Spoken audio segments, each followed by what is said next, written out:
we thought we'd make a video about how to test launch monitors and golf simulators. We wrote a little blog piece a couple of weeks ago about the difference between having a launch monitor that works outdoors for a golf lesson on standard shots and actually having something that you can play golf on. The main thing that we want to get across, from an urban golf perspective is the simulators that we use have the best of both worlds. They're the most accurate indoors on all of the data that anyone would want. So all of the technical stuff to do whether you want to see what the club's doing or you just want to see what the ball's doing. But they're also the best by miles when it comes to playing golf.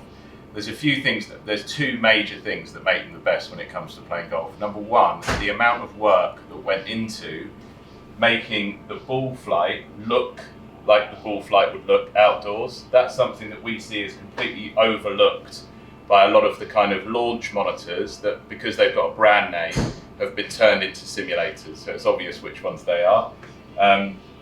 So what you'll see if you go on the majority of those systems, we see a lot of people using the kind of the fly with the ball thing where the screen moves with the ball. I absolutely hate that. I think if you're using it on a golf simulator and you're using one of the other sims, I can understand why you would use it, because even on the static view, the ball flight's not actually going to look very good. But if you watch the flight on this ball, a bit toey. So that's kind of like a high fanned toe really with a 3-iron. But that is exactly what it would look like outdoors. Now what that's doing is that's giving you the right interaction with the shots the same way as you would outdoors. And regardless of how much people are having it drilled into them that the data's the thing and that what you want is numbers, it's true, the numbers are useful, but really when it comes to playing golf and it comes to hitting shots, that's the bit we interact with when it comes down to it when we play on the golf course, which ultimately is what this is all about. But so digressing slightly, because this video is all about how you can test simulators. So over the years, through developing sim technology and through being in this business for 20 years and working with club fitting and the launch monitors that we use for that, we've kind of got a pretty good view on the things that an easy way to test simulators. So for example, in Orlando this year, we do it every year at the PGA show. We basically go around and we do this on every bit of sim technology, which stands a chance of being good. So if it stands a chance of being good, it's camera driven. It hasn't got any infrared, any use of infrared for tracking the ball. That's really prehistoric, and we don't really bother with the radar stuff. We've done so much testing with that. There's just no way it can work indoors. It's as simple as that. But the main thing that we want to get across, what this proves about this particular system, is that it is measuring everything. It is not making assumptions. So it's using, the reason we still have these marks on the ball, it does work without the marks, but the reason that we still have the marks on the ball is because it's better with them. It's just more reliable, it's more accurate.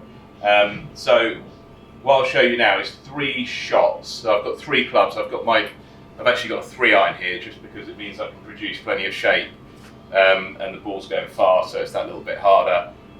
I've got a driver and a lob wedge, but you might be surprised at the shots which test the simulator. So first thing about the AboutGolf system is that because the unit's on the ceiling, we have a good field of vision. So I can chuck the ball anywhere in a reasonably wide zone, so it can still see the ball there. It can still just about see the ball there, all the way across to the other side, and it can still see the ball. Simple fact, if it's mounted on the floor in front, it hasn't got that vision. Most of the units that are mounted on the floor in front have about maybe a 1/10 of that area that they can see the ball to begin with. Now, bear in mind, the challenge is, even if you've got that field of vision on the floor, the challenge is the shots that go off at extreme angles. Because if your cameras, we've got 2 cameras looking down from above, if your cameras can see an area of about this size, balls that go off at extreme angle, it gets less of the ball through those shots. So the first thing that we would always do when it comes to testing a sim or a launch monitor indoors, and spoiler alert, this is the easiest one for them to track, and most of them can't do it. So hopefully I can hit the shots. I might need a couple of attempts. But the first one I'll hit is something that goes off in the extreme left.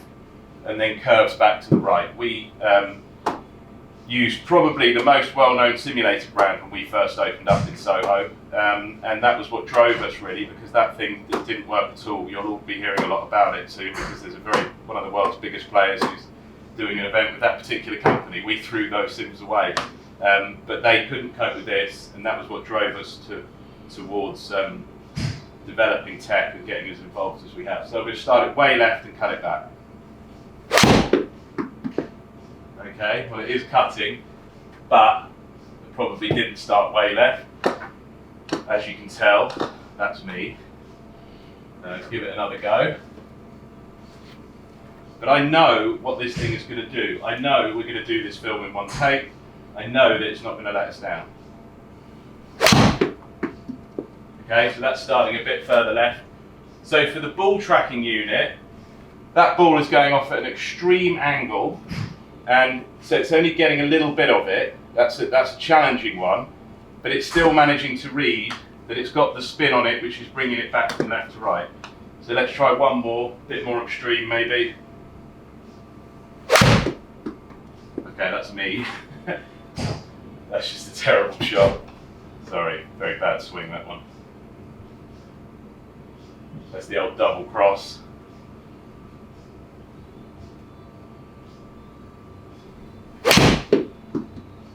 Okay, so that one's got a lot of shape.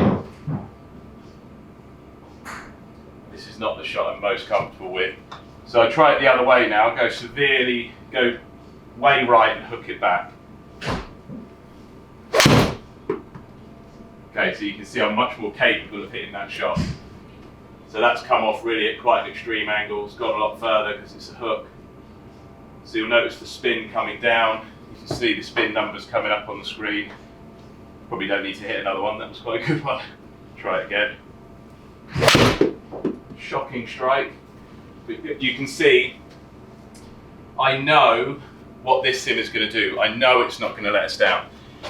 Okay, so going back to when this system was in the development process, the hardest thing in the end was the extreme shots, the extreme short game shots. They took ages. So this is one of the ways that we know when somebody says, oh, I've got a launch monitor and it works for standard shots, we know what a big chunk of work it is to then turn that into a system which actually works with all of the shots you need to play in a round of golf. So the ones that were a real tricky, horrible problem was anything which, again, goes off at an extreme angle. So this one I'm going to hit now is like a little lob shot.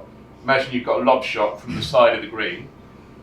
So it's going to come off very high and it's going to curve before it gets to the screen. That is really difficult. It's really difficult to get that one coming out in the right place on the screen. So try and hit it. It's not the shot I'm most comfortable with. Okay, that's a really good one. So you can see there that has literally just dropped into the bottom of the screen. That ball has literally gone straight up in the air, so extreme angle, difficult. Come down and it's still coming out in the right place on the screen. I can't tell you how difficult that was to get right. And this is years ago that we did this. This is God, 15 years ago probably that we did this work with AboutGolf. So that one's a bit lower, but you can still see it's come out in exactly the right place on the screen. Try another one, see if I can get an extreme one going. Go straight underneath it on the mat. Oh, that's a knife. Okay. Ignore that one. Shocker. Try one more. Okay, that's a good one to look at. So that's really high, dropping in. You can hit those shots when you're on the course. So that's the second one that's really difficult. Anything that has curvature before it gets to the screen.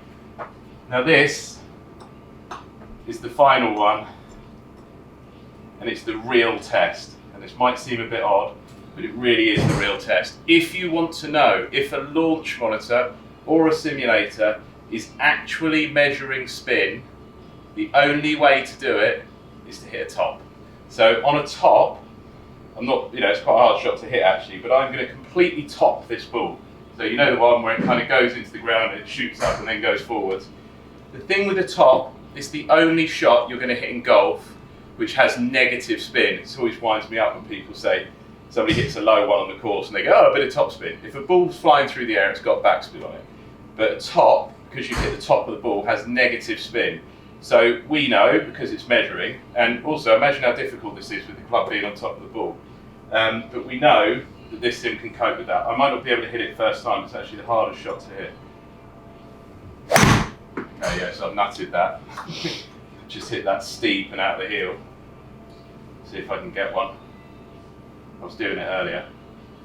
So missed that one a bit as well. I'm hitting those like kind of like compressy ones. So it was kind of half tops.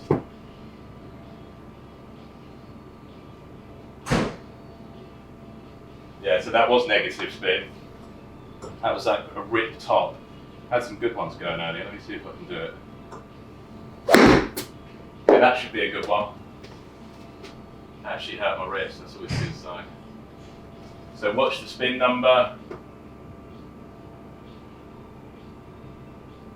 There you go, an actual measurement of negative spin. So that's how you test a sim. So when we went round at the PGA show in Orlando this year, there's a few new sims coming out of Korea.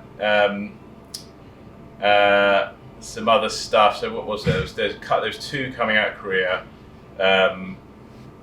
Floor mounted, no good if you want to play golf. Very good to have at home, and you can take it outdoors and all that stuff if you want to practice on it and just hit standard shots. Overhead cameras is probably the way to go. There are other overhead camera systems, but I also know that they haven't done the work on the extreme shots. So this is the only sim that you can really play golf on. That's a fact. When we went round at Orlando, going through this little process here, completely flummoxed all of the new stuff. They're just not quite there yet. And based on what I've just shown you, you're welcome to go and do those tests yourself. We're absolutely sure with what you'll find.